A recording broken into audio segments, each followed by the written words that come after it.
Good morning, everyone. My name's Ellisa Cooper, and this is Cooking in Quarantine, and we're going to put together my lasagna this morning. So here comes my little robot friend, and here we go. So I have here lasagna, the lasagna sauce I made. I have fine grated, an ample amount, a little more than a cup of Parmesan cheese, real deal Reggiano Parmesan. I have sliced up some fresh mozzarella from our friends in Arthur Avenue, and I have a tub of sour cream. I also have a little container of water here because I'm going to dip my lasagna noodles into water as I put them into my pan.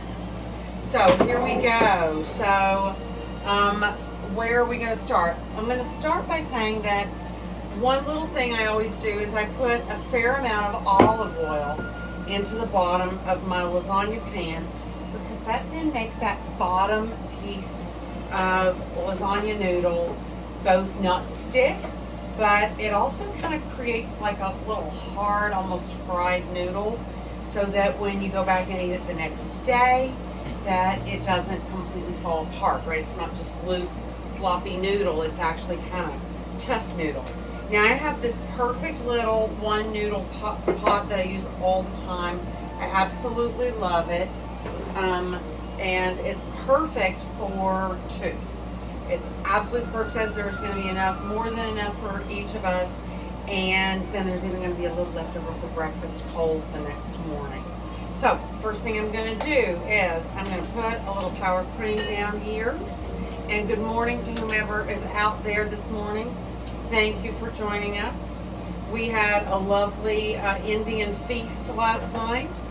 And I woke up this morning and realized that the person who packed our order must have thought we loved tamarind, because there were 8 little containers of tamarind after whatever we ate last night. So, hello, I have no idea what they were thinking. I put most of it into a mason jar. What else was I going to do? So now we have to look into things to make with tamarind, right? So I'm just going to put a little tiny bit of salt and pepper on that first layer of sour cream that I put down. And I'm then going to take a little handful of my Reggiano Parmesan. This is one of those things that, you know, I'm a big believer in. You've got to use what you've got available to use, but this is one of those recipes that you absolutely, it's elevated by the level of the ingredients. So if you only have access to Kraft and store-bought mozzarella, I get it. But I know y'all in Kentucky now, Murray's are in all of your Krogers, so you have as good a cheese as I have. So there's no reason to skimp on the cheese, right?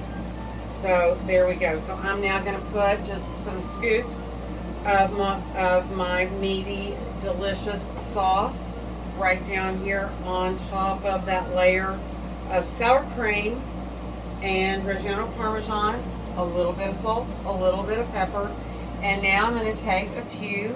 I've sliced them fairly thin, you know, as thin as I can, you know. What do I know? I'm not very good at these things. I'm just making my way through.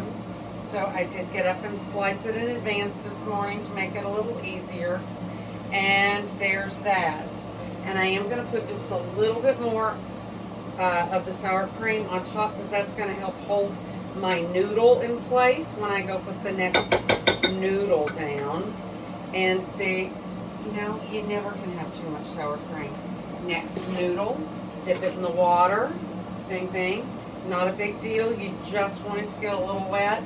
And I don't have any problem with these ready-to-eat noodles, but my mom swears that doesn't matter, as long as you put a few extra half cup of tomato sauce or even water around the edge of your pan, that even the, you know, tell you to boil them noodles are perfectly fine. just with that little extra water. And then especially here for me, because I like to make them a day or so in advance, and they just get more oogy and delicious as they are here. So anyway, that's my little layer of that. Next, my little layer, generous layer of parmy, yum. Excellent. And then a little bit more meat, or actually a lot more meat sauce. And for those of you who weren't here on Wednesday when I made the meat sauce, what makes the meat sauce unique is that I make it with sage sausage. So what most of you all think of as like Jimmy Dean's or some kind of meat sausage like that. I'm going to get maybe one more layer on here. And let's see what we're going to do here. I was very generous with my meat. And get that nice and wet. And now I'm just going to push because I do want to get another layer down right on here. And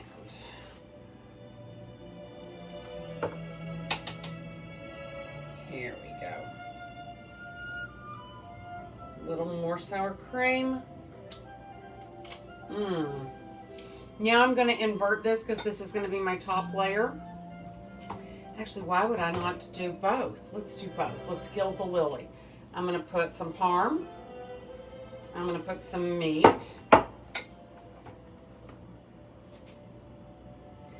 This one is going to be a little less generous just because this is going to be what spreads out on the top when it's cooking in the oven. And here we go. So I have this top layer like this. And I'm going to get, this one's a little thicker than the other one, so I'm going to set that aside. And I'm going to put 3 nice slices here. And then I'm going to put another generous, actually that might need to slide a little bit, another generous handful of this here. And I'm going to now put this in the refrigerator and let it sit overnight. I've got maybe enough to make another little 2-layer one a little bit later. So this is it. You might, if you wanted to put a little something, a little fresh herb or something on top, you absolutely can. A pinch of since I made this, since I had the fresh Italian seasoning, no reason why I wouldn't just put a little fleck right on there, just for a little color and pretty, as all of that's going to melt down and bubble up over the cooking. So when I take this out, I'm going to, whenever you want to cook it, especially if you're going to set it overnight, take it out a couple of hours so it is a frigid cold when you start cooking it. And 375, 400, watch it, make sure that you don't burn the cheese on top. You might need to tent it and then finish it the last few minutes. You just watch it. Everything in here is cooked. You're just waiting for everything to get bubbly and beautiful. That's all. And when it's bubbly and beautiful, take it out, let it sit for 15 minutes. Serve it with a pretty little crunchy salad. I would say a little romaine lettuce. And yesterday I made a cilantro scallion, chimmy, just little quick chopped it up. And I then took a few spoonfuls and mixed it in with some oil and vinegar to make a really herby salad dressing. So that's that, right guys? That's so simple. It was simple. It didn't take us any time to make the sauce. It took us even less time to put it together. So go out, make something fabulous for yourselves. It's the weekend. It may not seem like the weekend, but it is the weekend. So do something good for yourself. I would suggest that since it's such a pretty day here in the Northeast, go outside. It is beautiful. Get some sun in your eyes. Yesterday, having my drinking buddy back, we took off yesterday and went to our favorite little place on the corner called Coppelia, where they had these great, I wish I had it handy, these great 32-ounce jugs of delicious drinks. And we sat outside and managed to drink through our lifted masks. It was fabulous. So I feel like life is coming back to normal. And I thank all of you, whoever's out there. Here, I'm going to push my little robot guy forward so I can see. who is here. Hello, Martha D. Martha D, I saw that you can have yard sales again, so you're back in business. Hello, Daniel Hubbard. How are you? How's life in Brooklyn? And hello, Tony, and hello, Gracie, and hello, Mike, and Denise, and Lisa, and John, and holy moly, hello, Sale, and Giorgio. Hello, everybody who came by today. So thank you all.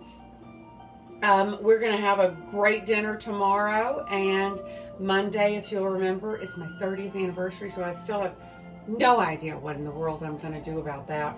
So stay tuned. We'll all be surprised. So thank you all for coming. And now my drinking buddy and I are going to go and continue the assault. Ciao. Quarantine is broken.